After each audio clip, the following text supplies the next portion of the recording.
ఈటెల రాజేందర్, నీకేమొచ్చింది? ఏమయ్యింది? ఏం కావాలనుకుంటున్నావు? ఎవరి మీద ఏడుస్తున్నావు? అత్త మీద కోపం దుత్త మీద చూపించినట్లు అసలు ముఖ్యమంత్రి గారిని పట్టుకొని ఇష్టం వచ్చినట్లు మాట్లాడుతున్నావు. నోరా తాటి మట్టనా, లేకపోతే గడ్డి తినే నోరా, పెడ తినే నోరా, ఏం తినే నోరో నాకు అర్థమవుతలేదు. ఏందో సౌముడి అనుకున్నా, కానీ ఏంది అన్పార్లమెంటరీ వర్డ్స్ మాట్లాడుతున్నాను.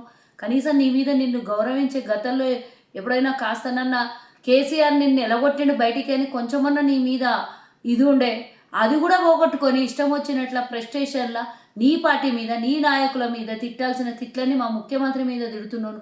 నిజంగానే నీకు బుద్ధి జ్ఞానము నిజంగానే ఏమన్నా ఉంటే దేశంలో ఇన్ని అరాచకాలు జరుగుతున్నాయి, ఇన్ని రకాల ఇబ్బందులు అవుతున్నారు ప్రజలకి, మాట్లాడినావా ఎప్పుడన్నా? నువ్వు దాని మీద ఎప్పుడన్నా మాట్లాడినావు ఒక్కరోజన్నా? ఈరోజు కూడా అడుగుతున్నా నేను, ఎందుకు లొంగిపోయిండు మీ మోదీ అని అడుగుతున్నా. ఆ మోదీని తిట్టు ఈ మాటలు. ఎవడో అమెరికా అధ్యక్షుడు చెప్తే లొంగిపోయినా మీ మోదీని తిట్టి ఈ మాటలు సేమ్. దేశ ప్రజలంటే 140 కోట్ల మంది జనాభా, దేశం అంటే మట్టి కాదో మనుషులో అని ఆనాటి పెద్దలు చెప్పినట్ల మీ మోదీ ఆడినట్లు ఆటలు కావని మోదీని తిట్టు. ఎవరిని తిడుతున్నావు? ఏం మాట్లాడుతున్నావు నువ్వు? నీ నోటికి ఎంత వస్తే అంత మాట్లాడతావు. అధ్యక్షుని పదవి ఇయ్యలేదని ఆ ప్రెస్టేషన్తో అక్కడ బండి సంజయ్ మీదనో లేకపోతే మీ కేంద్రం మీద మీ నాయకుల మీద తీయాల్సిందంతా మా మీద తీస్తున్నావేంది నువ్వు? ఖబర్దార్, పెద్దోనివి, వయసులో పెద్దోనివి, లేకపోతే పార్లమెంట్ సభ్యునివి అని చెప్పేసి ఊరుకుంటున్నామేమో, కానీ నువ్వు మర్యాద మంచి మర్యాద లేననివి రాష్ట్రానికి ముఖ్యమంత్రి రేవంత్ రెడ్డి గారిని పట్టుకొని ఇష్టం వచ్చినట్లు నువ్వు మాట్లాడితే చూస్తూ ఊకుండడానికి ఏమన్నా పిచ్చోళ్ళక్క కనబడుతున్నారు? రా, ఏడికొస్తావు రా. నువ్వు ఎంపీ పదవిని పక్కకు పెట్టిరా, సామాన్య ప్రజల్లాగా రా. నీ అంత చూడకపోతే ఇక నేను అన్నని ఇక డాష్ డాష్ డాష్. ఏం మాట్లాడుతున్నావు? గత 10 ఏళ్ల కింద నువ్వు 10 ఏళ్ళు నువ్వు అవతల పార్టీలు ఉన్నప్పుడు కేసీఆర్ ముండమోసిండు రాష్ట్ర ఆర్థిక వ్యవస్థని.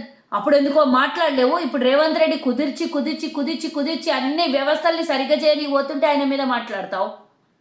నోరా తాటి మటనా? ఏం ఎంత వస్తే అంత మాట్లాడుతున్నావు. పార్లమెంట్ సభ్యుడు అని మర్చిపోయినావా? మాకు మాటలు రావనుకుంటున్నావా? నువ్వు మాట్లాడిన మాటలకు జవాబు రావనుకుంటావా?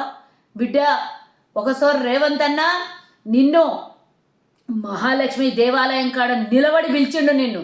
ఇప్పుడు కూడా చెప్తున్నా, అదే మహాలక్ష్మి దేవాలయం కాడ ఓ రోజు పోయి ఏడ్చే రోజు నీకు పక్కా వస్తుంది. నిన్ను కేసీఆర్ తన్నే ఎందుకు పంపించిండో ఇప్పుడు అర్థమవుతున్నది. ఇక ఈరోజు అన్ని పంపించే రోజులు దగ్గర పడ్డాయి. లాస్ట్ కాడ అమ్మవారి మహాలక్ష్మి అమ్మ గుడి కాడ పోయి ఏడ్చే రోజులు దగ్గరకు వస్తాయి. అది గుర్తుంచుకో. ఇంకొకసారి ముఖ్యమంత్రి గారికి కానీ లేకపోతే మా నాయకులకు కానీ ప్రభుత్వం మీద కానీ అడ్డమైన చెట్టకూతలు కూస్తే నోటికి ప్లాస్టర్ వేసి లేదా నాలుక గుంజి కోసేస్తారని హెచ్చరిస్తున్నా. నువ్వు పెద్దోడివో చిన్నోడివో పదవుల పెద్దోడివో నాకు అనవసరం. మా ముఖ్యమంత్రి గారిని తిట్టినాక నువ్వు ఎంతోడివైనా మాకు అనవసరం. నోరు జాగ్రత్త పెట్టుకో, అదుపులో పెట్టుకో, కంట్రోల్లో పెట్టుకో. లేదంటే చాలా దీనికి పరిణామం ఎదురు చూడాల్సి ఉంటుంది.